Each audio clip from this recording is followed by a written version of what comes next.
पूर्ण परमात्मा पाप कर्म दंड को भी काट सकता है। अभी तक जिस भी संत व महापुरुष से मिले उन्होंने यही बताया कि पाप कर्म फल भोगने से ही समाप्त होगा। वो प्रभु कौन है जो पाप कर्म को काट देता है, वो काल के बंधन से छुड़वा देता है। उसका क्या नाम है, पूजा की विधि क्या है? कृपया अवश्य सुनिए जगत गुरु तत्वदर्शी संत रामपाल जी महाराज के अमृत वचन। आदरणीय गरीबदास साहिब जी ने कहा था, झांकी वे कबीर की नानक की तीवा, हरुआ सिखा का गल पड़ी कौन छुटावे था। देखिएगा इसको 40 पृष्ठ पर इसी प्राण संगली के अंदर स्पष्ट है। प्राण संगली भाग दूसरा प्रश्न नंबर 40 पर, जब अपने प्राण पिंड की जानी तब प्रगटी हुआ की वाणी। ओह, कहता जब मैंने अपने बारे में, अपने जीव के और शरीर के बारे में जानकारी हुई इस परम संत से, परमात्मा से, कहते जब यह हुआ की वाणी प्रकट हुई, वो तरह की। तो कहने का भाव ये है कि इस वाहे गुरु से तो केवल वर्क डन मिलता रहा और ये ग्लूकोस लगा गए थे नानक साहिब जी पूरे अपने अनुयायियों को। और ग्लूकोस से क्या होता है, रोग नहीं कटता, लेकिन शरीर खराब नहीं होता जब लग सर्जन नहीं आता। तो पुण्यात्मा अभी तक ये महापुरुष इस मानव समाज के ग्लूकोस लागे थे। ये कोई तो गीता के पाठ करण का ला दिए परमात्मा ने, कोई गुरु ग्रंथ साहिब की वाणी के पाठ पर लगा दिए, धर्म भंडारे शुरू करवा दिए। तो ये ग्लूकोज थे, ये यज्ञ जो है ग्लूकोज का काम करती है। और अब इस दास को भेज दिया सर्जन बना के। अब आपके जन्म मरण के रोग का पूरा ट्रीटमेंट इस दास के पास है। फिर सब के सब पार हो जाएंगे, चाहे पूरा विश्व नाम ले लियो। अपना आत्मा परमात्मा की असीम कृपा से आप जी को ये अनमोल वचन और अनमोल ग्रंथों के दर्शन हो रहे हैं, सुन रहे हो। इन्हीं सदग्रंथों को आप पढ़ा करते, लेकिन आप इसको समझ नहीं सकते। कहते हैं गुरु बिन काहू न पाया ज्ञाना, ज्यों थोथा बुझ छड़े मूड किसाना। गुरु बिन वेद पढ़े जो प्राणी, समझे ना सार रहे अज्ञानी। तो अभी तक आपके समक्ष है, इन महापुरुषों की वाणी को समझना किसी के बस की बात नहीं। एक और आपको दिखाते हैं कि नानक साहिब जी के साथ मर्दाना जी एक बार प्रहलाद जी के लोक में चले गए, जो यहाँ से लगभग लाखों किलोमीटर है। ये देखिएगा, ये वही प्राण संगली है गुरु नानक देव जी की। ये जन्म साखी है भाई बाला वाली, ये आपको पहले भी दिखाई थी। अब इसके आपको दिखाते हैं 272 पृष्ठ पे।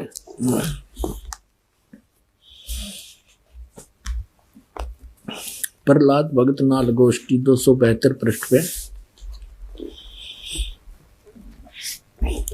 तो प्रहलाद भगत किहा, जब नानक साहिब जी मर्दाना और बाला वहां पहुंचे प्रहलाद भगत के लोक में,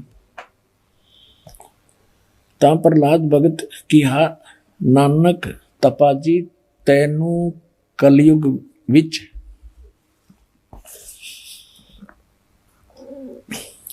राम जी ने बड़ा भगत कीता है।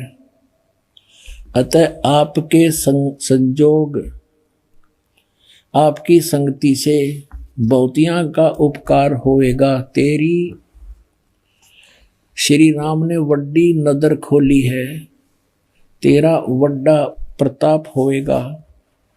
इस कलयुग विच अगे कबीर भगत ऐथे आया है।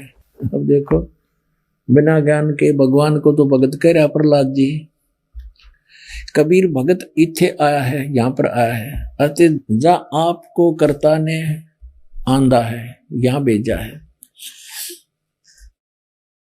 भा मर्दान ने आंदा है, ता मर्दान ने पूछिया, प्रहलाद भगत नू पूछिया, हे भगत जी तुसी भी वड्डे भगत हो अते तुम्हारे पीछे भी राम जी ने वड्डा चरित्र चलत दिखाया है, एक बहुत बड़ा यानी नरसिंह रूप धारण किया था। तेरी राम जी ने वड्डी नजर खोली है। भगत जी ऐथे होर कोई भी पहुंचिया है कि कबीर अते नानक तपा जी ही पहुंचिया है। ता प्रहलाद भगत बोलिया, भाई नानक तपे पासों पूछ ले और भी आवसी के ना आवसी, या कोई और आओगा के नहीं आओगा। कोई ता भगत मर्दान ने किया, जी तुसी वड्डे भगत हो, अगली ते पिछली सब आपनो सतयुग थी, सतयुग तक आदि लेकर मालूम है। ता प्रहलाद भगत ने कहा कि सुन भाई, इस जीहा कोई होएगा ता ऐथे पहुंचेगा, यानी नानक जी जैसा कोई होगा या तो यहां पर पहुंचेगा।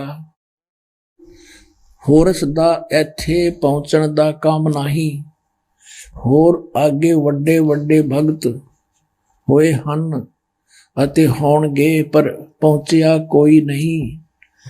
ता फिर मर्दान ने पूछिया, जी ऊ कद होए सी और किते नेड़े जुग विच होसी, यानी वो कब होसी और को नेड़े तेड़े होगा या नजदीकी होसी।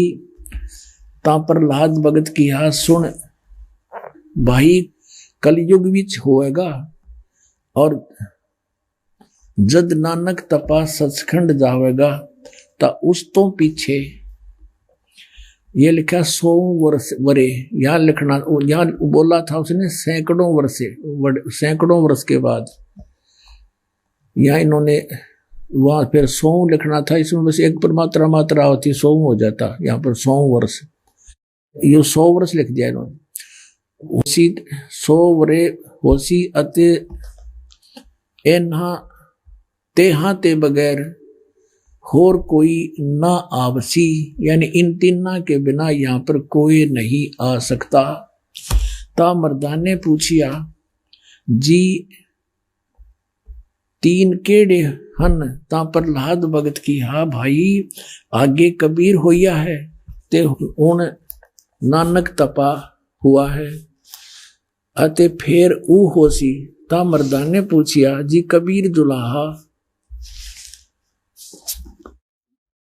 होया ते नानक खतरी होए अते जी ऊ किस वर्ण होएगा, वो किस वर्ण विच होएगा, यानी किस जाति से होएगा, ते किस धरती पर होएगा होसी और केड़े शहर ता। प्रहलाद भगत किहा, भाई पंजाब की धरती ते और वर्ण जाट जट वर्ण होगा, यानी जाट जाति में होगा, और शहर बटाले, यू बरवाले का बटाला लिख दिया ना, यू था बरवाला, बरवाले में होसी।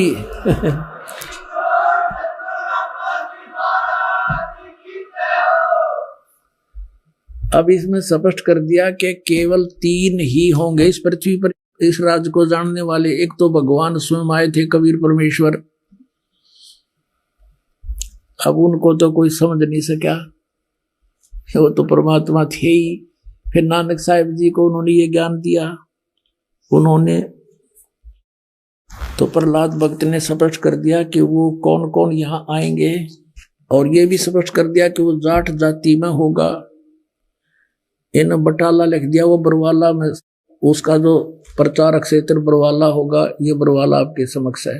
बाकी बटाला के अंदर कोई भी जाट संत नहीं हुआ जो नानक साहिब जी के गुण रहस्य को समझ सका हो। इति सिद्ध। बोलो सतगुरुदेव की जय हो। परम पिता परमात्मा पूर्ण ब्रह्म सर्व सृष्टि रचनहार कुल मालिक कबीर परमेश्वर जी हमें यहां आकर के एक विशेष याद दिलाते हैं जिसकी हमें भूल पड़ चुकी होती है।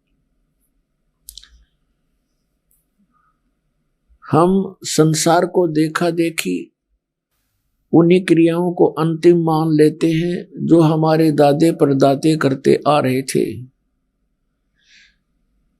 संतानों उत्पत्ति, उसके बाद उनकी परवरिश, विवाह कर दिया, फिर परमात्मा से दुआएं करते रहते हैं इनको संतान दे भगवान।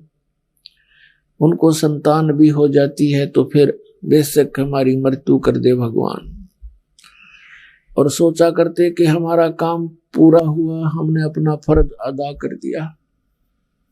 तो अब सत्संग में आने से हमें ज्ञान हुआ कि जो इस मनुष्य जीवन से करना था वो तो स्टार्ट भी नहीं किया, वो तो प्रारंभ भी नहीं किया। यदि किया तो शास्त्र विरुद्ध किया। यदि कुछ पुण्य आत्माएं भक्ति करते भी हैं तो उनको सतमार्ग का ज्ञान नहीं, सतनाम का पता नहीं, उस 2 अक्षर के मंत्र का। और उस 2 अक्षर के मंत्र के बिना प्राणी का मोक्ष नहीं।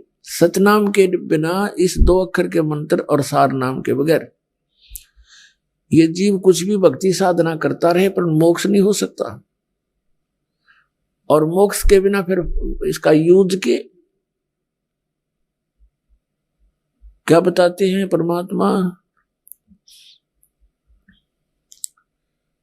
कि मान लीजिए आपने बहुत घना धन पुण्य कर लिया और शास्त्र विरुद्ध साधना भी करते रहे, वो यूजलेस होती है। आप जी ने कोई धर्म पुण्य किया, उसके कारण आप स्वर्ग चले गए, स्वर्ग के अंदर अपने पुण्यों को समाप्त करके फिर 84 लाख योनियों में भटकते रहे।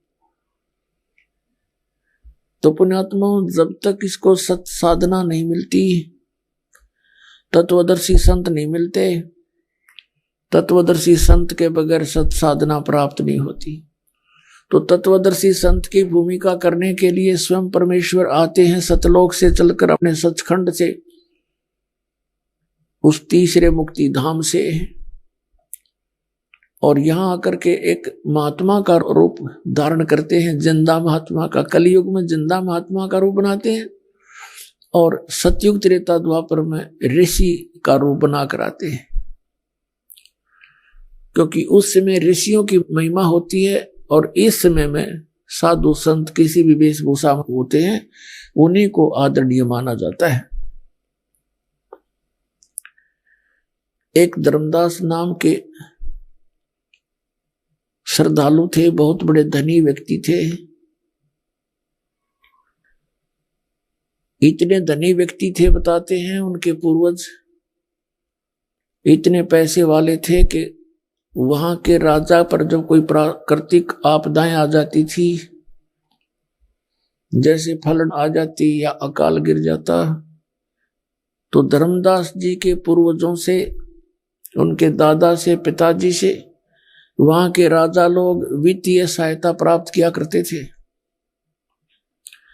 अब कहने का भाव ये है दास का कि इतना पैसा जिसको हम सुख मानते हैं, और उस सुख से भी आत्मा संतुष्ट नहीं होती, क्योंकि इसको पता है, आभास है कि परमात्मा प्राप्ति बिना इस जीव का कोई लाभ नहीं, इस मनुष्य शरीर का। इसलिए इतना कुछ होते हुए भी वो भगवान की लगन में लगे हुए होते हैं, तो महापुण्यकर्मी प्राणी होते हैं। ऋग्वेद मंडल नंबर 9 सूक्त नंबर 86 में, मंत्र नंबर उसके 26 और 27 में, ऋग्वेद मंडल नंबर 9 सूक्त 82 के मंत्र नंबर 1, 2, 3 में, ऋग्वेद मंडल नंबर 9 सूक्त 96 यानी 96 के मंत्र 16 से 20 में, ऋग्वेद मंडल नंबर 9 सूक्त नंबर 94 मंत्र 1 में, ऋग्वेद मंडल नंबर 9 सूक्त नंबर 1 मंत्र 8-9 में, ऋग्वेद मंडल नंबर 9 सूक्त 20 मंत्र 1 में, और भी अनेक स्थानों पर वेद बताते हैं कि वो परमात्मा कबीर देव है, कबीर साहब है, और ऊपर ध्युलोक में रहता है, विराजमान है। ध्युलोक माने तेजो में, प्रकाश में, लोक में, और वहां से गति करके यहां आता है, अच्छी आत्माओं को मिलता है, उनको ज्ञान उपदेश देता है। तो पुण्यात्माओं जो वेद ज्ञान बताते हैं, वेद परमात्मा के गुण बताते हैं, महिमा बताते हैं, वो लीला एकमात्र कबीर परमेश्वर जी ने की है, जो काशी शहर में जुलाई की भूमिका, दान की भूमिका किया करते थे। और वही एक जगत गुरु के रूप में, वही सब पीरा दे पीर, यानी सब गुरुओं के गुरु, जगत गुरु वो स्वयं ही होते हैं। अब जैसा आपको दास बार बार बताता है कि जिन महापुरुषों को परमात्मा प्राप्ति हुई, उन्होंने परमात्मा के वही गुण बताए हैं जो वेदों में वर्णित है, और उन महापुरुषों ने वो भी ज्ञान दिया है जो वेदों में वर्णित नहीं है, इनसे आगे का है। तो जिस महापुरुष की वाणी वेदों से भी मिलती है और वेदों से हटकर जो परमात्मा ने स्वयं आकर ज्ञान बताया उससे मेल खाता है, तो वो संत परमात्मा से परिचित है, वो साक्षात्कार कर चुका है। तो कलयुग के अंदर जिन महापुरुषों को परमात्मा मिले, उनमें से आदरणीय धर्मदास साहिब जी, आदरणीय मलुकदास साहिब जी, आदरणीय नानक साहिब जी सिख धर्म के प्रवर्तक, आदरणीय दादू साहिब जी, आदरणीय गरीबदास साहिब जी गांव छुड़ानी जिला दद्दर हरियाणा प्रांत वाले, आदरणीय गीसा दास साहिब जी गांव खेखड़ा जिला मेरठ उत्तर प्रदेश में। इन महापुरुषों को परमात्मा मिले। इनमें से आदरणीय गरीबदास साहिब जी को विशेष ज्ञान दिया परमात्मा ने, या धर्मदास साहिब जी को दिया, और एक या नानक साहिब जी को दिया। इन तीन महापुरुषों को विशेष ज्ञान दिया था। वैसे तो इन सभी महापुरुषों को ज्ञान दिया, लेकिन इन तीनों को विशेष ज्ञान दिया था। विशेष का तात्पर्य यह है कि जैसे आदरणीय धर्मदास साहिब जी और आदरणीय नानक साहिब जी तो कबीर साहिब के समकालीन थे, तो फिर बीच में क्या हुआ कि जैसे आपने कल देखा, इन महापुरुषों की वाणियों को कैसे खराब कर दिया। आदरणीय नानक साहिब जी ने परमात्मा प्राप्ति के उपरांत एक ग्रंथ की रचना की थी जिसका नाम रखा था प्राण संगली, और उसमें अपना पूरा ए से लेकर जेड तक कैसे कौन परमात्मा है, कैसे मुझे मिला, उसके पाने की विधि क्या है, उसका श्वासों से सिमरन है। प्राण, प्राण माने श्वास, और श्वास के सिमरन से परमात्मा प्राप्ति होगी इस 2 अक्षर के मंत्र का जाप करने से, साथ में सार नाम। तो इन तीनों का जाप करना होता है, 2 अक्षर के मंत्र का दोनों का जाप करना है, और सार नाम का।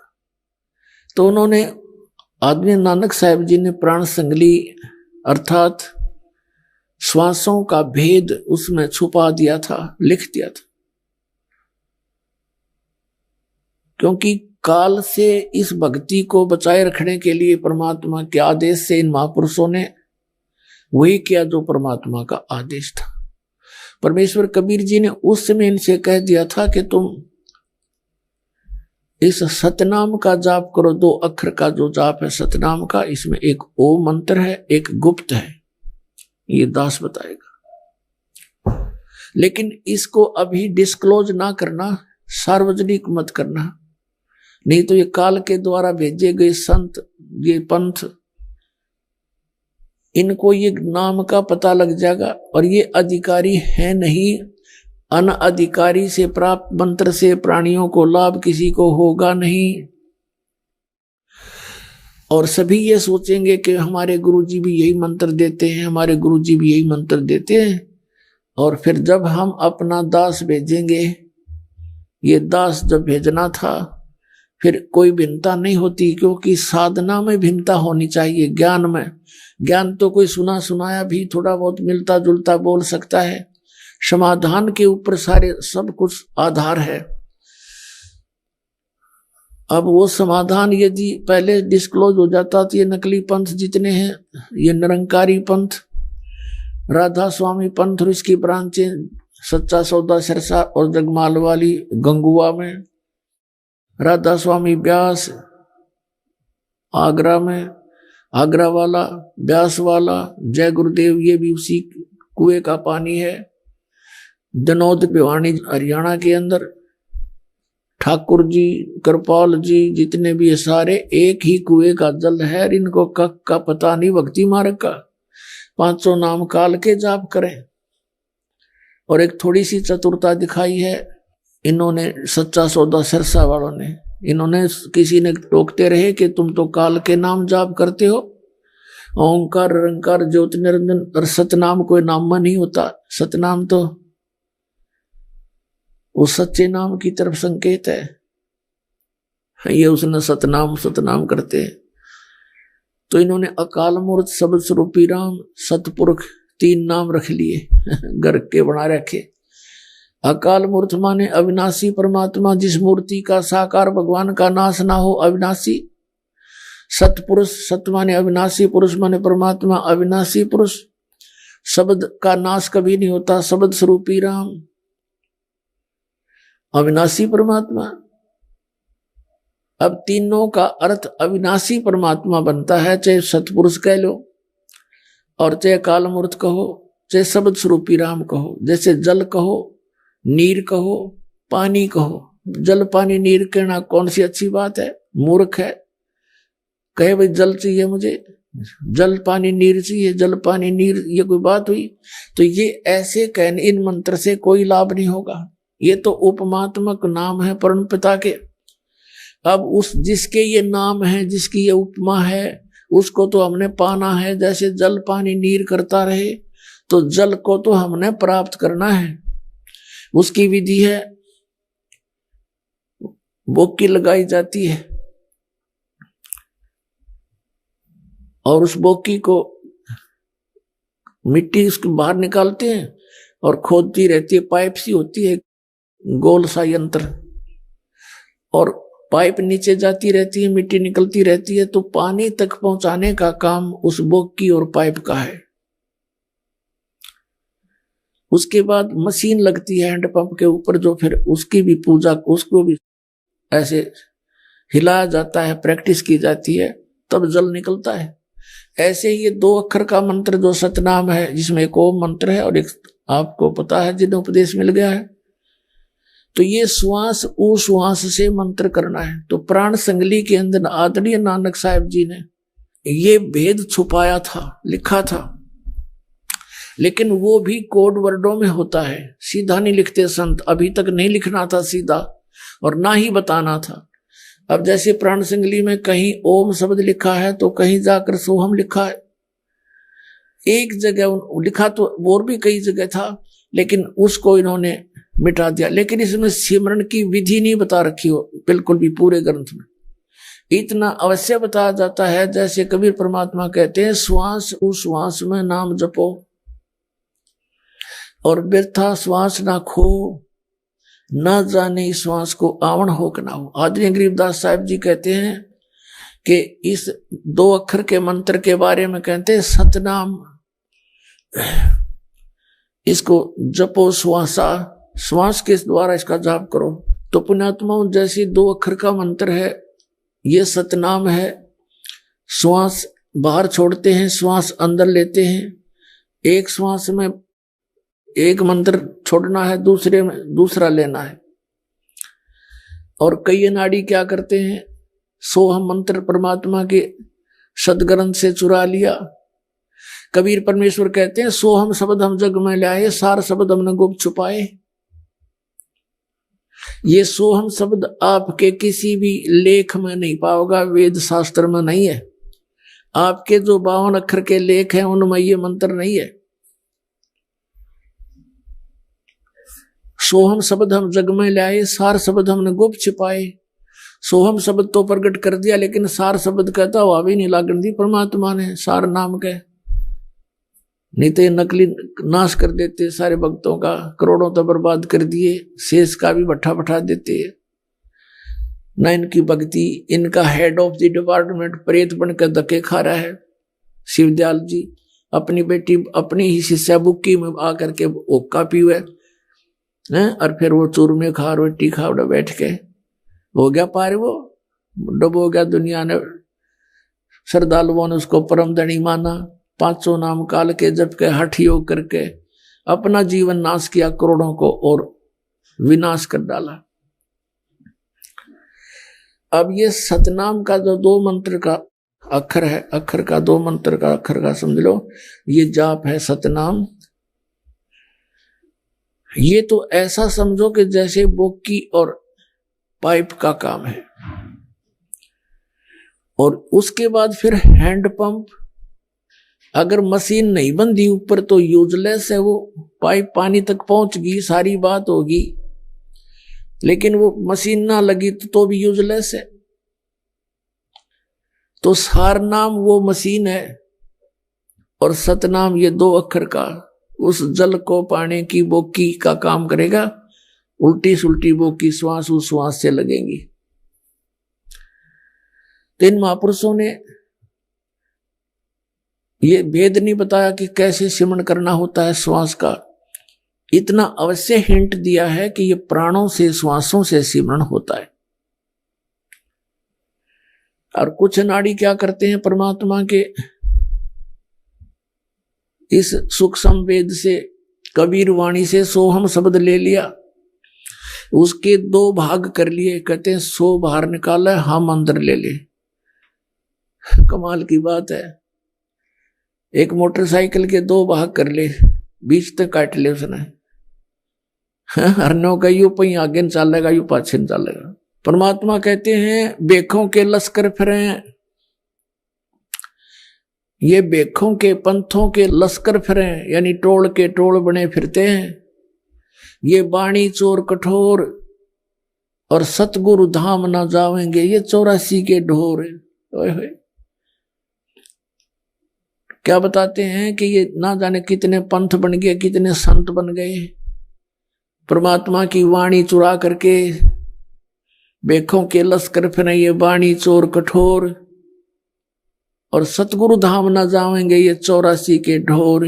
राधा स्वामी वालों ने कबीर परमेश्वर जी की वाणी को चुरा कर नारी दुकान बना ली, और जिस कारण से मालिक की ये वाणी स्पष्ट सिद्ध हो रही है कि शिवदयाल जी भूत बनकर अपनी शिष्या बुक्की में प्रवेश है।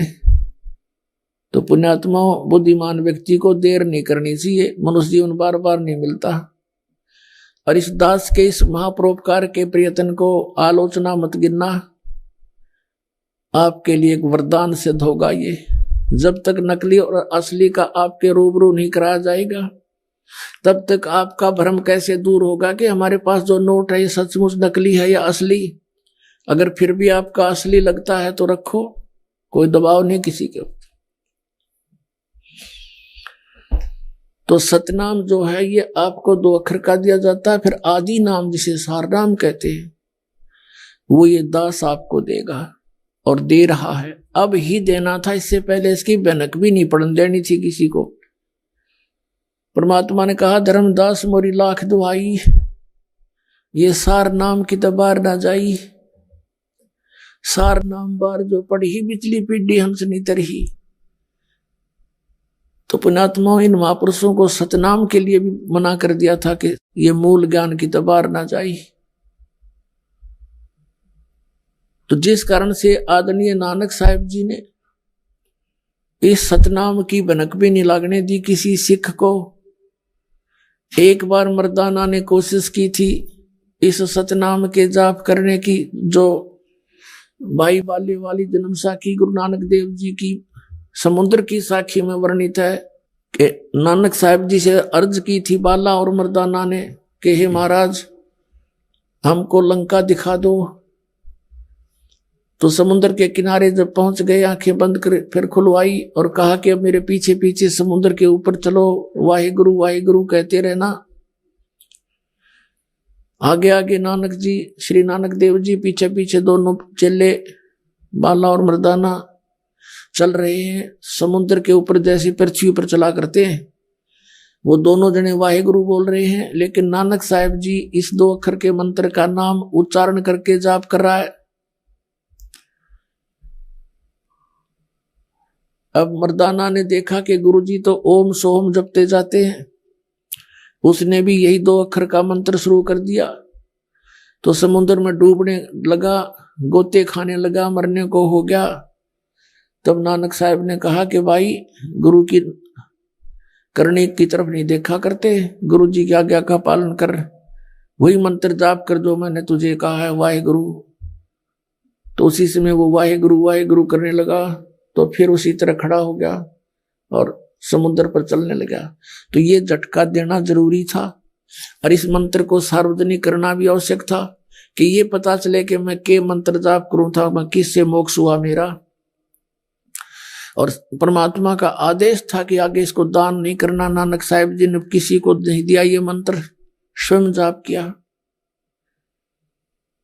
तो पुण्यात्माओं, वो महापुरुष थे, वो दृढ़ भक्त थे, जैसा कि वेदों में लिखा कि वो दृढ़ भक्त को आकर मिलता है। तो ये वो दृढ़ भक्त थे, इन्होंने भगवान के आदेश का पालन किया। ये नहीं सोचा कि आने वाले अनुयायियों का क्या होगा। वो परिचित थे इस बात से, परमात्मा से डेली वार्ता किया करते थे। वो परमात्मा कबीर परमेश्वर जी उनको समझा करते थे कि चिंता ना करो, तुम ये वाहिगुरु मंत्र देते हो, ये वाहिगुरु कौन है? ये कबीर परमेश्वर की तरफ संकेत है। आदरणीय गरीबदास साहिब जी कहते हैं, झांकी वे कबीर की नानक की तीवा, और वह सिखा के गल पड़ी कौन छुड़ावेता। तो आपको कल प्राण संगली में दिखाया था कि वाहिगुरु नाम के जाप से वर्क डन मिलता है, किया कर्म ही मिलता है, मोक्ष नहीं हो सकता। और मोक्ष के लिए ये सतनाम 2 अक्षर का ये अनिवार्य है। तो यहां ये भी ध्यान रहे कि नानक साहिब जी के उपरांत जितने भी 9 गुरु हुए हैं सिख धर्म के, उनको भी सतनाम प्राप्त नहीं था। तो इन महापुरुषों ने इसको इतना सीक्रेट क्यों रखा? क्योंकि आदेश परमात्मा का था और ये मालूम था, परमात्मा ने कह दिया था कि कहीं नहीं जाएंगे। अभी मैंने इनको चार्ज कर रखा है, पिछले आए थे जब 120 वर्ष रह कर गए थे परमात्मा, तो इनको मनुष्य जीवन मिलता रहेगा। इस क्रियाएं पर लगा दो, धर्म यज्ञ और ये ज्ञान यज्ञ यानी वाणी का पाठ, और भंडारों पर लगा दो, वाहिगुरु वाहिगुरु करते रहेंगे, इनकी आस्था बनी रहेगी भगवान। और फिर जब आएगा पीक टाइम, प्राइम टाइम, फिर इनका फिर जन्म होगा और इनके घर पर फिर देखना सब बच्चों के सभी जो इस मालिक की शरण में आएंगे, इनके घर के अंदर जो संतान आवेगी वो बहुत पुण्यकर्मी प्राणी भेजेगा परमात्मा, क्यों उनको सीधा ही सतनाम प्राप्त होगा, उन डले डोने को नहीं। तो महान आत्मा होंगे आपके घरों पर और अब के सब का पार हो जाएगा। अब जैसे हमने असंख्यों जन्म हो गए, हमने असंख्यों जन्म हो गए, जन्मते और मरत्या ने, और परमात्मा को पता था कि 5-7 जन्म और हो गए थे कि बिजली पड़ेगी, फिर संभाल लेंगे आके। और जय ये काल के दूता के हाथ लग जाता, पुण्यात्माओं भट्ठा बैठ जाता मनुष्य जीवन का, और नास्तिक हो जाते कुछ दिनों में ये पूरा मानव समाज। राधा स्वामी धन धन सतगुरु से आने वाली पुण्यात्मा रो रहे हैं, कहते हैं हमने 30-30 वर्ष बर्बाद कर दिए और हमें कोई आध्यात्मिक लाभ तो दूर, हमें भौतिक लाभ का भी नाश हो गया हमारे का, क्योंकि पूर्व जन्म की पुण्यकर्मी प्राणी ही परमात्मा की खोज किया करते हैं और वो फंस गए इन परम धनिया के, जिन्हें कक का भी पता नहीं था। आप भूत बन गए और साथ में इनका जीवन नाश कर दिया।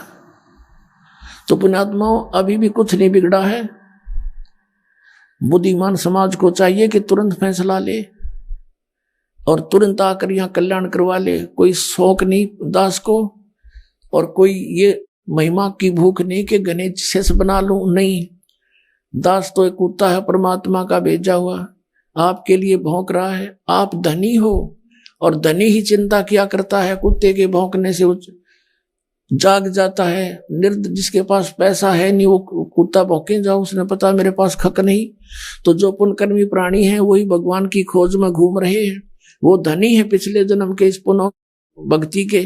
तो उनके लिए दास ये भौंक रहा, आवाज लगा रहा है कि तुम गलत दिशा में जा रहे हो, तुम्हारा धन नाश हो रहा है, तुम्हारी जेब कट रही है, तुम्हारा जीवन बर्बाद हो रहा है, संभलो और आके सतनाम लेकर कल्याण करवाओ। अब जैसा दास ने एक शब्द, एक वाक्य बोला था कि इन 3 महापुरुषों को विशेष ज्ञान दिया, किन किन को? आदरणीय धर्मदास साहिब जी को, आदरणीय नानक साहिब जी को, आदरणीय गरीबदास साहिब, गांव छुरानी, जिला झज्जर वाले को। कारण क्या था कि आदरणीय धर्मदास साहिब जी, आदरणीय नानक साहिब जी, ये तो समकालीन थे परमात्मा।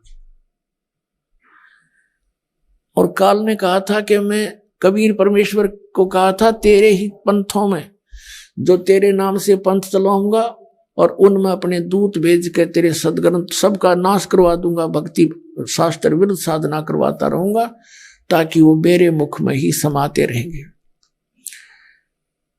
तो मालिक को पता था कि ये काल के दूत या फिर काल से प्रेरित या पूर्ण ज्ञान ना होने के कारण ये संत पद प्राप्त प्राणी इन सदग्रंथों को बर्बाद कर देंगे।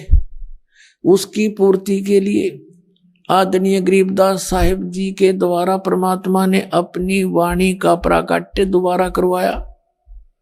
और ये उन्होंने पूर्व निश्चित कर दिया था कि धर्मदास जो बर्मा पंथ आवेगा काल का है, तो ये सारे काल के ही पंथ, और सभी प्राणी सभी संत वो हैं परमात्मा के ही बच्चे। लेकिन यहाँ वो आते हैं अच्छे कर्म के लिए, करते हैं शुभ, मार्गदर्शन करूं, सबको रास्ता बताऊं, लेकिन उनको वो भ्रमित कर देता है, काल उनका दुरुपयोग कर लेता है। परमात्मा की अच्छी आत्माओं को जो गुरु पद प्राप्त करते हैं, बहुत अच्छी आत्माएं होती हैं, और तत्व ज्ञान के अभाव से फिर वो उनको स्वयं प्रयोग करके उन्हीं की शब्द शक्ति से जनता को भ्रमित करवा के उनके अनुयायी बनवा देता, बहुत ढेर सारे, और सब शास्त्र विरुद्ध साधना कर रहे होते। इसलिए परमात्मा ने कहा था कि फिर बर्म पंथ गरीबदास पंथ होगा, और बर्म पंथ में मेरी वाणी प्रकट हो जाएगी, मेरी महिमा, मेरी यथार्थता फिर दोबारा प्रकट होएगी। बीच में जो गड़बड़ कर दी जाती है किसी भी कारण से, ये संत जन सोचते तो हैं हम अच्छा कर रहे हैं, लेकिन फिर भी इनसे गलती हो जाती है। उसकी पूर्ति करने के लिए परमात्मा ने आदरणीय गरीबदास साहिब जी को फिर विशेष ज्ञान दिया। विशेष ज्ञान दिया धर्मदास साहिब जी को, विशेष ज्ञान दिया नानक साहिब जी को, लेकिन वो ज्ञान आते आते यहाँ तक कुछ सीमित सा बन गया, और उस जो यथार्थ ज्ञान थे उनको किसी भी कारण से वो प्रकाश में नहीं लाया गया। इसका एक थोड़ा सा भेद उदाहरण देते हैं। जैसे आदरणीय नानक साहिब जी ने परमात्मा की महिमा, और जैसे जैसे उनके साथ घटना घटी, कौन परमात्मा मिले, कौन थे उनके गुरु, वो विशेषकर इस प्राण संगति में वर्णन कर दिया था। तो फिर उधर से एक घटना ऐसी मालिक ने रजा बख्शी थी कि मर्दाना ने 2 अक्षर का नाम जाप करना शुरू कर दिया था। वहां उसको झटका देना भी अनिवार्य था कि कहीं आने वाले समय में अन्य कोई इस मंत्र का जाप करता रहे, सार्वजनिक हो जावे और परमात्मा के आदेश की उल्लंघना हो जाएगी, मैं दोषी हो जाऊंगा। नानक साहिब जी ने सोचा था। फिर इसको, इस खजाने को रखना भी सुरक्षित आवश्यक था कि आने वाले समय में जब इस दास को भेजना था, अब ये समय था, तो यहां तक इस परमात्मा के इतिहास को जीवित भी रखना था। अब क्या किया, प्राण संगली के बारे में नानक साहिब जी ने क्या लिखा है उसको, उस ग्रंथ के बारे में, और फिर उसको गुरु ग्रंथ साहिब में शामिल नहीं किया गया। उसका कारण क्या था उसका कारण यही था कि इस प्राण संगली के अंदर पूरी डिटेल लिखी हुई थी। इस 2 अक्षर के मंत्र की रह रहकर लिखा हुआ था, बहुत बार लिखा हुआ था। और साथ में ये भी लिखा हुआ था कि मुझे बनारस में, काशी में वो कबीर जो धाने का दुल्हा, वो मेरा गुरु जी था, मैंने उनसे उपदेश लिया था। अब 5वें गुरु अर्जुन देव जी ने जब उसको पढ़ा, राजा शिवनाभ से मंगाकर सिंगल दीप तय, उसमें जब सारा कुछ डिटेल देखी, उसमें ये मंत्र भी था जो मर्दाना ने जाप किया और श्री नानक साहिब जी ने मना कर दिया था। तो उन्होंने ये दृष्टिकोण भी रखा कि कहीं इस ग्रंथ को, प्राण संगली को गुरु ग्रंथ साहिब में मिला दूं, आने वाले समय में सिख समाज इसका जाप करेगा, क्योंकि लिखा गया तो पढ़े भी गए, जाप भी करने लग जाएंगे, क्योंकि इसमें बहुत डिटेल लिखी है कि इस नाम के बिना मोक्ष नहीं हो सकता। प्राण संगली में लिखा है कि इस मंत्र से, सतनाम से, सच्चे नाम बिन मोक्ष नहीं हो सकता। तो अंडरस्टूड है कि अगर ये पता लग जाता, इसमें लिखा तो ये शुरू कर देते, वाहे ग्रुप छोड़ के इसका भी शुरू कर देते, तो इन काल के दूतों का हाथ लग जाता। जिस कारण से श्री अर्जुन देव जी ने इस पवित्र सदग्रंथ को, नानक साहिब के द्वारा लिखे सदग्रंथ को जल में फेंक दिया पूरा का पूरा। अब देखो, ऐसे इस काल ने, चाहे कुछ भी कारण था, उन महापुरुष ने कुछ भी सोचा, लेकिन ये अच्छा प्रयत्न नहीं था कि उसको समाप्त कर देना। ठीक है, ग्रंथ साहिब में नहीं डालना था तो अलग रख लेते और उसको आने वाले को बता जाते कि इसको अभी सीक्रेट रखना है। फिर भी दया करी दाता ने उसको निकलवाया किसी में प्रेरणा करके। देखो इन्हीं का इतिहास बताते हैं। ये प्राण संगली देखो,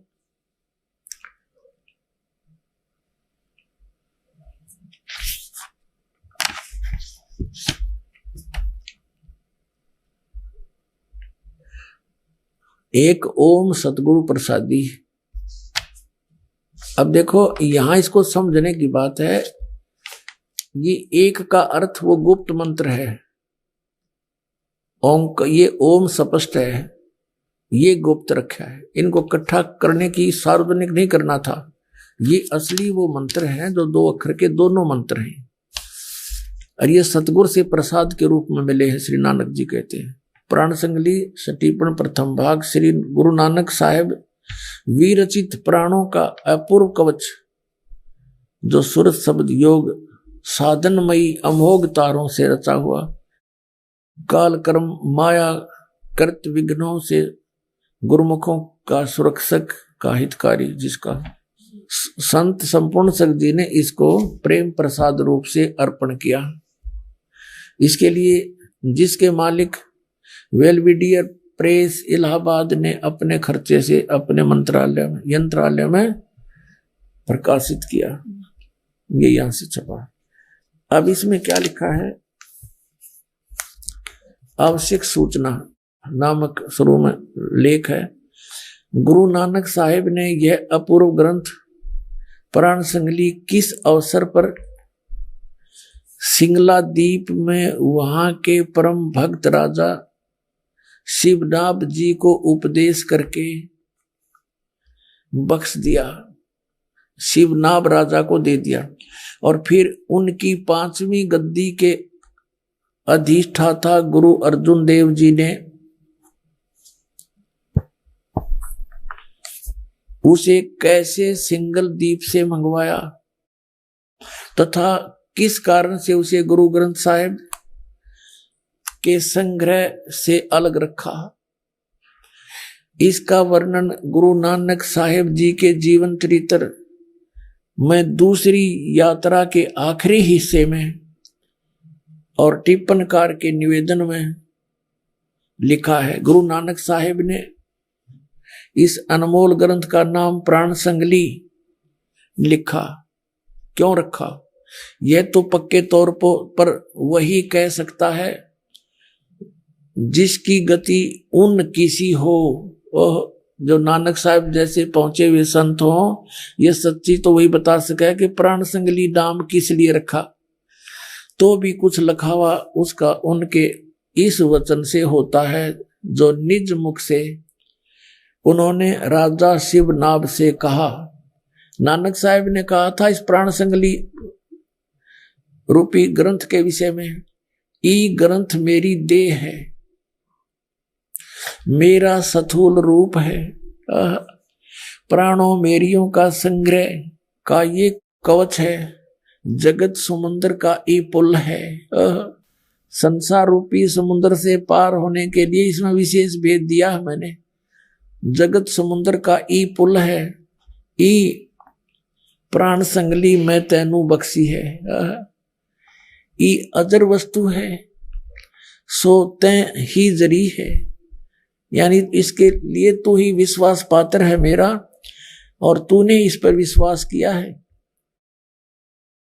ई प्राण संगली अमृत प्रवाह है, तेरे ही मुख विषय प्रवेश हुई है, होर तिन लोका विच इस वस्तु नु संभालता कोई नहीं, ताते प्राणों विखे प्राण संगली रखनी। कहता इसने इतनी संभाल कर रखी जैसे सांस होया करे।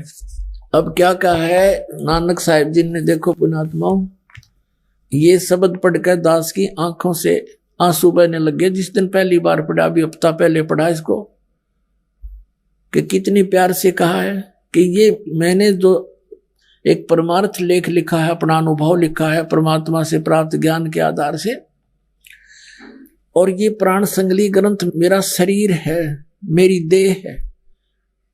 अब जैसे गुरुजी का सत्कार करते हैं ऐसे आदरणीय तो रखना इसको, यानी किसी ओछे मंदे व्यक्ति को मत दे देना, कहीं इसको बर्बाद ना कर दे। भाव ये था उनका कहने का कि मैंने अपनी आत्मा निकाल के रख दी इसमें, जो ज्ञान इसके अंदर मैंने भर दिया, जो मैं जानू था इसमें सारा लिख दिया, और यह मेरा शरीर है, मेरी देह है, ये मेरा स्थूल रूप है। ये ना समझना कि प्राण संगली कोई नानक साहब जानकर कि उनकी शरीर है, इसमें मत्था टेके जाओ, नहीं। ये लेख हैं, ये धन दबागे, इसमें एक अनमोल धन दबागे महापुरुष, और आप उनके बच्चे हो, आपके लिए दबा गए।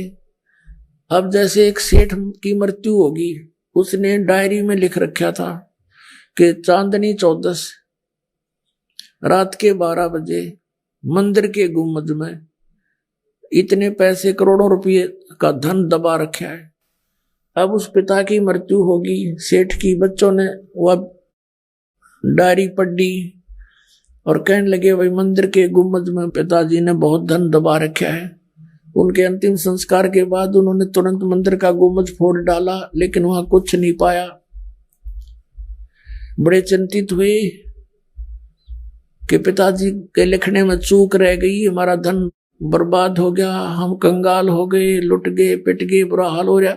आइए अब हम उन श्रद्धालुओं के अनुभव जानते हैं जो जगत गुरु तत्वदर्शी संत रामपाल जी महाराज जी से दीक्षा प्राप्त कर चुके हैं तथा उनके द्वारा बताए गए भक्ति मार्ग पर चल रहे हैं। नमस्कार सर।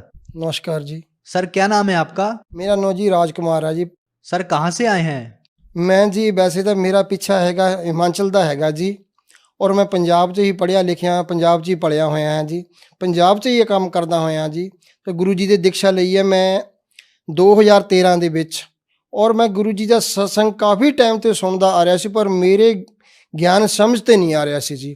और मैं गुरु जी ਨੂੰ पता नहीं अपने मन ਵਿੱਚੋਂ ਕੀ ਕਹਿੰਦਾ ਸੀ, ਮੈਨੂੰ ਕੋਈ पता नहीं लग रहा सी।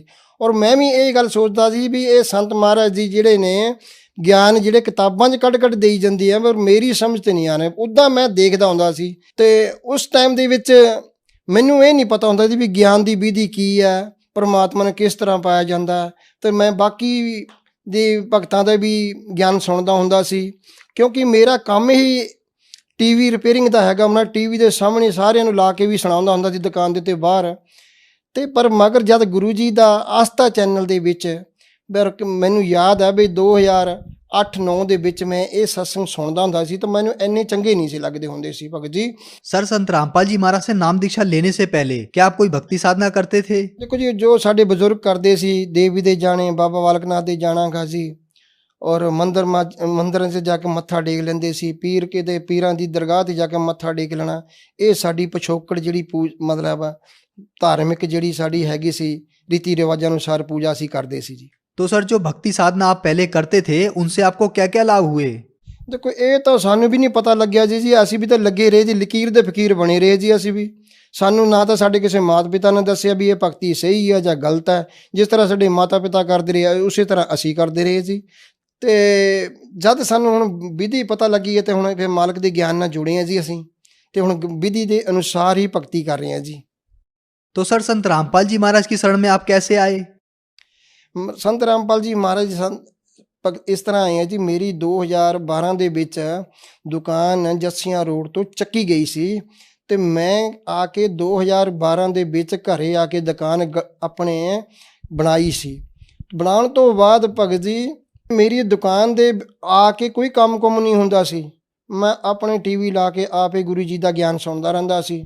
ਪਰ ਜਦ ਮੈਂ 6 ਮਹੀਨੇ ਲਗਾਤਾਰ ਗੁਰੂ ਜੀ ਦਾ ਗਿਆਨ ਸੁਣਿਆ ਨਾ, ਜਦ ਮੈਨੂੰ ਸਮਝ ਆਇਆ ਤਾਂ ਮੈਂ ਰੋਲੀ ਪਾਈ ਵੀ ਇਹ ਸੰਤ ਮਹਾਰਾਜ ਜੀ ਕੁਛ ਹਟ ਕੇ ਗਿਆਨ ਦੱਸ ਰਹੇ ਨੇ ਸਾਰਿਆਂ ਨੂੰ। ਇਹ ਮਾਮੂਲੀ ਗਿਆਨ ਨਹੀਂ ਹੈਗਾ ਗਾ, ਇਹ ਕਬੀਰ ਸਾਹਿਬ ਪਰਮਾਤਮਾ ਦਾ ਗਿਆਨ ਦੱਸ ਰਹੇ। ਮੈਨੂੰ ਪਤਾ ਹੀ ਨਹੀਂ ਸੀ ਪਰਮੇਸ਼ਵਰ ਕਬੀਰ ਸਾਹਿਬ ਨੇ, ਇਹ ਤਾਂ ਗੁਰੂ ਜੀ ਨੇ ਦੱਸਿਆ ਪਰਮੇਸ਼ਵਰ ਕਬੀਰ ਸਾਹਿਬ ਹੈ। ਫਿਰ ਮੈਂ ਨੱਠ ਕੇ ਮਤਲਬ ਜਾਣੀ ਕਿ ਇਹ ਦਿਲ ਵਿੱਚ ਸੋਚ ਕੇ ਗਿਆ ਵੀ ਮੈਂ ਜਾ ਕੇ ਸਤਲੁਕ ਆਸ਼ਰਮ ਬਰਵਾਲਾ ਦੇਖ ਕੇ ਆਵਾਂ ਔਰ ਨਾਮਦਾਨ ਲੈ ਕੇ ਆਵਾਂ। तो सर संत रामपाल जी महाराज की शरण में आने के बाद आपको क्या क्या लाभ हुए? ਲਾਭ ਇੱਦਾਂ ਹੈ ਜੀ, ਲਾਭ ਮੈਨੂੰ ਪਰਮਾਤਮਾ ਦੀ ਆਣ ਦੀ ਇੱਕ ਤਾਂ ਮੇਰਾ ਸਭ ਤੋਂ ਪਹਿਲਾਂ ਇਹ ਲਾਭ ਹੈ ਜੀ ਵੀ ਮੈਨੂੰ ਭਗਤੀ ਮਿਲੀ ਹੈ ਜੀ। ਸਭ ਤੋਂ ਵੱਡਾ ਮੈਨੂੰ ਲਾਭ ਇਹ ਹੈ ਜੀ, ਮੈਨੂੰ ਭਗਤੀ ਮਿਲ ਗਈ। ਨਹੀਂ ਤਾਂ ਮੈਨੂੰ ਗੀਤਾ, ਬਾਈਬਲ, ਕੁਰਾਨ ਸ਼ਰੀਫ, ਗੁਰੂ ਗ੍ਰੰਥ ਸਾਹਿਬ ਬਾਰੇ ਕੋਈ ਵੀ ਨੌਲੇਜ ਨਹੀਂ ਸੀ। ਮੈਨੂੰ ਪਤਾ ਹੀ ਨਹੀਂ ਸੀ ਹੁੰਦਾ ਜੀ ਵੀ ਇਹਨਾਂ 'ਚ ਲਿਖਿਆ ਕੀ ਹੈਗਾ। ਔਰ ਦੂਸਰਾ ਲਾਭ ਮੈਨੂੰ ਇਹ ਮਿਲਿਆਗਾ, ਮੇਰੇ ਪਿਤਾ ਜੀ ਬਿਮਾਰ ਰਹਿੰਦੇ ਸੀ ਬਹੁਤ ਜ਼ਿਆਦਾ, ਔਰ 2017 ਦੀ 12ਵੇਂ ਮਹੀਨੇ ਦੀ ਮੇਰੇ ਪਿਤਾ ਜੀ ਬਾਹਰ ਮਾਲਾ ਫੇਰਦੇ ਪਏ ਸੀ ਦੁਕਾਨ 'ਤੇ। ਉਹਨਾਂ ਨੇ ਇੱਕਦਮ ਝਟਕਾ ਆਇਆ, ਉਹ ਹੱਥ ਪੈਰ ਉਹਨਾਂ ਦੇ ਕੰਮ ਕਰਨੇ ਛੱਡ ਗਏ। ਅਤੇ ਮੇਰੇ ਬੇਟੇ ਨੇ ਮੈਨੂੰ ਦੱਸਿਆ ਵੀ ਡੈਡੀ ਵੀ ਬਾਬਾ ਜੀ ਨੂੰ ਆਹ ਗੱਲ ਹੋ ਗਈ ਆ। ਤਾਂ ਮੈਂ ਕਿਹਾ ਵੀ ਮੈਨੂੰ ਤਾਂ ਪਤਾ ਨਹੀਂ, ਮੈਂ ਤਾਂ ਘਰੇ ਬੈਠਾ। ਉਹ ਕਹਿੰਦੇ ਇਹ ਗੱਲ, ਉਹਨਾਂ ਨੇ ਚੱਕ ਕੇ ਮੋਟਰਸਾਈਕਲ 'ਤੇ ਲੈ ਗਿਆ ਤੇ ਡਾਕਟਰ ਸਾਹਿਬ ਕਹਿਣ ਲੱਗੇ, ਉਹਨਾਂ ਨੂੰ ਜਾ ਕੇ ਦਿਖਾਇਆ। ਕਹਿਣ ਤੋਂ ਬਾਅਦ ਡਾਕਟਰ ਸਾਹਿਬ ਨੇ ਦਵਾਈ ਦਿੱਤੀ ਤੇ ਉਹਨਾਂ ਨੂੰ ਪੁੱਛਿਆ ਵੀ ਇਹਨਾਂ ਨੂੰ ਕੀ ਗੱਲਬਾਤ ਹੋ ਗਈ ਹੈ। ਤਾਂ ਡਾਕਟਰ ਸਾਹਿਬ ਕਹਿਣ ਲੱਗੇ ਆ ਵੀ ਇਹਨਾਂ ਦੀ ਕੋਈ ਨਾ ਮਾਈਂਡ ਦੀ ਨਸ ਬਲਾਕ ਹੋ ਗਈ ਹੈ ਅੰਦਰੋਂ, ਵੀ ਤੁਸੀਂ ਇਹਨਾਂ ਦੇ ਚੈੱਕਅਪ ਕਰਾਓ। ਜਿਸ ਵਕਤ ਮੇਰੇ ਡੈਡੀ ਰਿਟਾਇਰਮੈਂਟ ਫੌਜੀ ਹੈਗੇ ਆ, ਉਹਨਾਂ ਦਾ ਚੈੱਕਅਪ ਵੀ ਮਿਲਟਰੀ ਦੇ ਵਿੱਚ ਹੀ ਹੁੰਦਾ ਗਾ। ਅਤੇ ਚੈੱਕਅਪ ਕਰਾਉਣ ਵੇਲੇ ਜਿਸ ਵੇਲੇ ਗਿਆ ਡਾਕਟਰਾਂ ਨੇ ਵੀ ਉਹਨਾਂ ਨੇ ਦੇਖਿਆ, ਉਹਨਾਂ ਨੇ ਵੀ ਹਾਂ ਭਰੀ ਆ ਵੀ ਹਾਂ ਹੋ ਸਕਦਾ ਵੀ ਆਪਰੇਟ ਦੀ ਨੌਬਤ ਵੀ ਆ ਜਾਵੇ।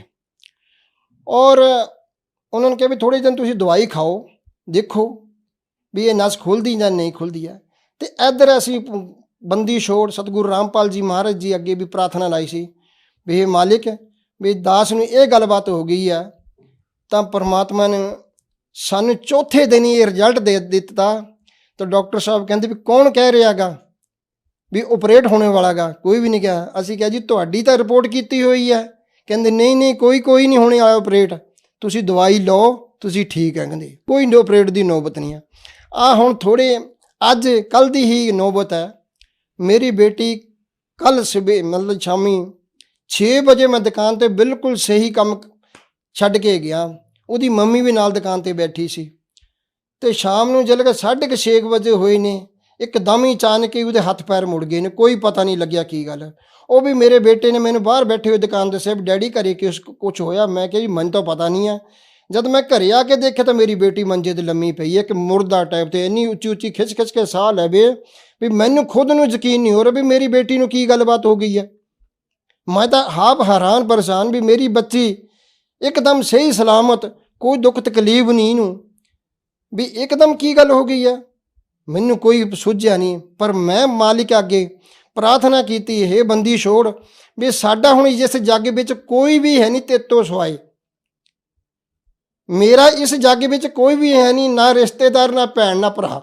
ਜੇ ਤੇਰੇ ਦਾਸ ਨੂੰ ਅੱਜ ਲਾਜ ਲੱਗ ਗਈ ਤਾਂ ਮੈਂ ਤੇਰੇ ਗੁਣਾਂ ਦਾ ਗਾਨ ਕਦੇ ਵੀ ਗੁਣਗਾਨ ਨਹੀਂ ਕਰ ਸਕਦਾ ਬਾਹਰ ਜਾ ਕੇ, ਕਿਉਂਕਿ ਮੈਂ ਇੱਕ ਤਣ ਕੇ ਤੇਰੇ ਗੁਣਾਂ ਦੀ ਮਹਿਮਾ ਦੇ ਬਖਾਨ ਕਰਦਾ ਵੀ ਬੰਦੀ ਛੋੜ ਮੁਰਦੇ ਨੂੰ ਜਿੰਦਾ ਕਰ ਦਿੰਦੇ। ਜੇ ਅੱਜ ਤੇਰੇ ਭਗਤ ਨਾ, ਪਰ ਮੇਰੇ ਛੋਟੇ ਬਣੋਈ ਸਾਹਿਬ ਆਏ, ਉਹਨਾਂ ਨੇ ਡੰਡਾ ਬਹੁਤ ਪ੍ਰਣਾਮ ਕਰਾਇਆ ਮੇਰੀ ਬੇਟੀ ਨੂੰ ਜਲ ਪਿਲਾਇਆ, ਸਾਰਿਆਂ ਨੇ ਮੰਗਲਾਚਰਨ ਕੀਤੀ, ਗੁਰੂ ਜੀ ਦੇ ਸਿਮਰਨ ਕੀਤੇ, ਪ੍ਰਾਰਥਨਾ ਲਾਈ। ਪ੍ਰਾਰਥਨਾ ਲਾਉਣ ਤੋਂ ਬਾਅਦ ਸਾਡੇ ਬਨੋਈ ਸਾਹਿਬ ਕਹਿੰਦੇ ਆ ਵੀ ਚਲੋ ਡਾਕਟਰ ਕੋਲ ਲੈ ਕੇ ਚੱਲਦੇ ਆ। ਮੈਂ ਕਿਹਾ ਚਲੋ ਜੀ ਠੀਕ ਆ ਜੀ। ਉਸ ਵੇਲੇ ਐਂਬੂਲੈਂਸ ਅਸੀਂ ਕਪੂਰ ਹਸਪੀਟਲ ਤੋਂ ਸਾਨੂੰ ਜਵਾਬ ਮਿਲ ਗਿਆ ਸੀ ਵੀ ਇਹਨੂੰ ਤੁਸੀਂ ਦਯਾਨੰਦ ਲੈ ਜਾਓ। ਦਯਾਨੰਦ ਲੈ ਜਾਣ ਤੋਂ ਬਾਅਦ ਅਸੀਂ ਐਂਬੂਲੈਂਸ 'ਚ ਪਾ ਕੇ ਜਿਸ ਵੇਲੇ ਲੜਕੀ ਲੈ ਗਏ ਤਾਂ ਉਸ ਵੇਲੇ ਲੜਕੀ ਨੇ ਮੈਨੂੰ ਵਿੱਚ ਕਿਹਾ ਵੀ ਡੈਡੀ ਤੁਸੀਂ ਮੈਨੂੰ ਬਚਾ ਸਕਦੇ। ਮੈਂ ਕਿਹਾ ਨਹੀਂ ਬੇਟਾ, ਮੈਂ ਨਹੀਂ ਬਚਾ ਸਕਦਾ। ਜੇ ਬਚਾ ਸਕਦੇ ਗੁਰੂ ਸੰਤ ਰਾਮਪਾਲ ਜੀ ਮਹਾਰਾਜ ਬਚਾ ਸਕਦੇ ਆ। ਕਬੀਰ ਪਰਮੇਸ਼ਵਰ ਹੈ, ਉਹ ਤਾਂ ਮੁਰਦੇ ਨੂੰ ਜਿੰਦਾ ਕਰ ਦਿੰਦੇ ਨੇ। ਆਪਾਂ ਨੂੰ ਕੀ ਐਡੀ ਘਬਰਾਉਣ ਦੀ ਜ਼ਰੂਰਤ ਪਈ ਆ। ਫਿਰ ਵੀ ਅਸੀਂ ਪਰਮਾਤਮਾ ਦਾ ਸਿਮਰਨ ਕਰਦੇ। ਜਦੋਂ ਹਸਪੀਟਲ ਪਹੁੰਚੇ, ਸਟੇਜ 'ਤੇ ਪਾਇਆ, ਉਹਨਾਂ ਨੇ ਸਾਰਾ ਟਰੀਟਮੈਂਟ ਪੁੱਛਿਆ ਜੀ, ਸਾਰੀਆਂ ਪਿਛਲੀਆਂ ਰਿਪੋਰਟਾਂ ਵੀ ਦਿਖਾ ਦਿੱਤੀਆਂ। ਦਿਖਾਉਣ ਤੋਂ ਬਾਅਦ ਉਹਨਾਂ ਨੇ ਸਾਨੂੰ 8:30 ਵਜੇ ਦਵਾਈ ਦੇ ਕੇ ਉਹਨਾਂ ਨੇ ਕਿਹਾ ਵੀ ਕੋਈ ਕਿਸੇ ਪ੍ਰਕਾਰ ਦੀ ਘਬਰਾਉਣ ਦੀ ਲੋੜ ਨਹੀਂ ਹੈਗੀ ਆ, ਕਿਉਂਕਿ ਅਸੀਂ ਗੁਰੂ ਜੀ ਦੇ ਅੱਗੇ ਪ੍ਰਾਰਥਨਾ ਲਾਈ ਹੋਈ ਸੀ ਵੀ ਹੇ ਬੰਦੀ ਛੋੜ, ਜੇ ਤੁਹਾਡੇ ਭਗਤਾਂ ਨਾਲ ਇਹ ਕੰਮ ਹੋਣ ਲੱਗ ਪਏ ਫਿਰ ਤੁਹਾਡੀ ਮਹਿਮਾ ਨੂੰ ਕੌਣ ਮੰਨੇਗਾ ਮਾਲਕ। ਤੁਸੀਂ ਤਾਂ ਸਭ ਨੂੰ ਤਾਰਨ ਹਾਰੇ ਆ ਮਾਲਕ। ਅਸੀਂ ਤਾਂ ਤੁਹਾਡੇ ਬੱਚੇ ਹਾਂ ਦਾਸ। ਅਸੀਂ ਗਲਤੀ ਵੀ ਹੋ ਗਈ ਹੋਵੇ ਦਾਤਾ, ਅਸੀਂ ਤੁਸ਼ ਬੁੱਧੀ ਜੀਵ ਜਾਣ ਕੇ ਮਾਫ ਕਰ ਦਿਓ ਬੰਦੀ ਛੋੜ। ਇੰਨੀ ਗੱਲ ਮਾਲਕ ਦੀ ਅਸੀਂ ਜਿਸਲੇ ਹਸਪੀਟਲ ਦੇ ਵਿੱਚ ਆਪਸ 'ਚ ਕਰ ਰਹੇ ਸੀ ਤਾਂ ਬੇਟੀ ਮੇਰੀ ਕਹਿੰਦੀ ਮੈਨੂੰ ਘਰ ਨੂੰ ਲੈ ਚੱਲੋ ਡੈਡੀ, ਮੈਂ ਹਸਪੀਟਲ ਦਾਖਲ ਨਹੀਂ ਹੋਣਾ। ਮੈਨੂੰ ਗੁਰੂ ਜੀ ਆ ਗਏ, ਮੇਰੇ ਪ੍ਰਾਣ ਵਾਪਸ ਕਰਤੇ ਪ੍ਰਮਾਤਮਾ ਨੇ ਆ ਕੇ। ਮੇਰੇ ਪ੍ਰਾਣ ਖਿੱਚੇ ਜਾ ਰਹੇ ਸੀ। ਮੈਂ ਕਿਹਾ ਬੇਟਾ ਮੈਂ ਕੀ ਤੇਰੇ ਪ੍ਰਾਣਾਂ ਦੀ ਰੱਖਿਆ ਕਰਨੀ, ਮਾਲਕ ਨੇ, ਮੈਂ ਤਾਂ ਤੁਹਾਨੂੰ ਪਹਿਲੇ ਹੀ ਦੱਸ ਰਿਹਾ ਸੀ ਵੀ ਪਰਮੇਸ਼ਵਰ ਹੀ ਜੋ ਕੁਝ ਕਰ ਸਕਦੇ ਨੇ, ਬਾਕੀ ਹੋਰ ਕੋਈ ਨਹੀਂ ਕਰ ਸਕਦਾ। ਇਸ 21 ਬ੍ਰਹਮੰਡ ਦੇ ਵਿੱਚ ਕੋਈ ਵੀ ਕੁਝ ਨਹੀਂ ਕਰ ਸਕਦਾ। ਚਲੋ ਸ਼ਾਮ ਨੂੰ ਅਸੀਂ ਜਿਸਲੇ ਅਸੀਂ ਵਾਪਸ ਆਪਣੀ ਬੇਟੀ ਲੈ ਕੇ ਘਰੇ ਆਏ ਹਾਂ। ਅੱਜ ਮੇਰੀ ਬੇਟੀ ਬਿਲਕੁਲ ਮੇਰੇ ਨਾਲ ਇਸ ਵੇਲੇ ਬਾਹਰ ਹੈਗੀ ਹੈ, ਖੜੀ ਹੋਈ ਹੈ, 9/9 ਹੈ ਜੀ। ਬਾਕੀ ਬੰਦੀ ਛੋੜ ਪਰਮਾਤਮਾ ਦੇ ਅੱਗੇ ਇਹੀ ਮੇਰੀ ਅਰਦਾਸ ਹੈ, ਬੰਦੀ ਛੋੜ ਆਪਣੇ ਭਗਤਾਂ ਦੇ ਉੱਤੇ ਐਸੇ ਤਰ੍ਹਾਂ ਮਿਹਰ ਭਰਿਆ ਹੱਥ ਰੱਖਿਓ ਮਾਲਿਕ, ਮਿਹਰ ਭਰਿਆ ਹੱਥ ਰੱਖਿਓ, ਕਿਉਂਕਿ ਅਸੀਂ ਮਾਲਿਕ ਤੇਰੇ ਬੱਚੇ ਹਾਂ। ਬੱਚਿਆਂ ਕੋਲ ਕਈ ਪ੍ਰਕਾਰ ਦੀਆਂ ਨੇਕਾਂ ਹੀ ਗਲਤੀਆਂ ਹੋ ਜਾਂਦੀਆਂ। ਇਹ ਬੰਦੀ ਛੋੜ ਤੁਸੀਂ सब नू माफ करने वाले है, सब नू माफ करने बंदी छोड़। आपने बताया कि आपको संत रामपाल जी महाराज की शरण में आने के बाद बहुत लाभ प्राप्त हुए, आपकी बेटी को जीवन दान मिला, तो आप श्रद्धालुओं को क्या संदेश देना चाहेंगे? देखो जी, मैं श्रद्धालुओं के प्रार्थना करांगा हाथ जोड़ के, पूरे जिन्ने भी संसार दे विच ये बैठे ने, साडे जिन्ने भी धर्म गुरु बैठे ने, पहला तो मैं इन्हां अगे अरदास ये प्रार्थना करांगा। मैं नाम नहीं लवांगा किसी गुरु का भी, और मेरा संकेत समझ लियो उन्होंने गुरुओं वाल हो गया जेड़े अज शास्त्र विधि नूं त्याग के मन आचरण करा रहे ने अपने भगतां उत्ते। ना तो उन्होंने कोई लाभ हो सकता, ना उन्होंने कोई सुख हो सकता, ना उन्होंने कोई उन्होंने कोई गति हो सकती है। ये दास हिक तान के गल कह रहे हैं तुहानूं, कोई मैं झूठ नहीं कह रहा, क्योंकि ये गीता जी के अंदर प्रमाण है 16वें अध्याय का 23वां श्लोक। क्योंकि दास नूं परमात्मा ने इस वेले मॉनीटर बना छड्या क्लासां दा। मैं तो धर्म गुरुओं नूं भी यही गल कहना चाहुंदा भी सारे धर्म गुरु जिन्ने भी हैगे इस ब्रह्मंड दे विच रहिंदे आके संत रामपाल जी महाराज दी शरण ग्रहण करन और अपना भी कल्याण कराण ते अपने श्रद्धालुओं दे भी। एवें उल्टी सीधी किसी नूं भी कोई भी ज्ञान दे के भरमत ना करो, ना पाप दे भागी बनो तुसीं। मैं सारे दे टीवी उत्ते ज्ञान सुनदागा, क्योंकि मैं हर टाइम 24 घंटे टीवी के मोहरे बैठा होंदागा।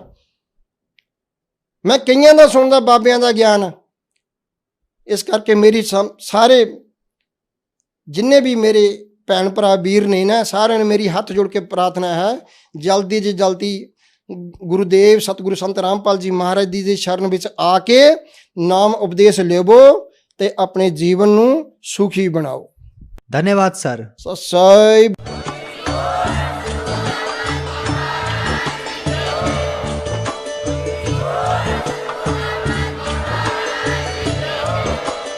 आप सुन रहे थे जगत गुरु तत्वदर्शी संत रामपाल जी महाराज जी के मंगल प्रवचन। अधिक जानकारी के लिए विजिट कीजिए हमारी वेबसाइट www.jagatgururampalji.org। संत रामपाल जी महाराज जी के शुभ आशीर्वाद से पूरे विश्व भर में 500 से भी ज्यादा नाम दीक्षा केंद्र हैं, जिन पर संत रामपाल जी महाराज जी द्वारा ऑनलाइन निशुल्क नाम दीक्षा दी जा रही है। अपने नजदीकी नाम दीक्षा केंद्र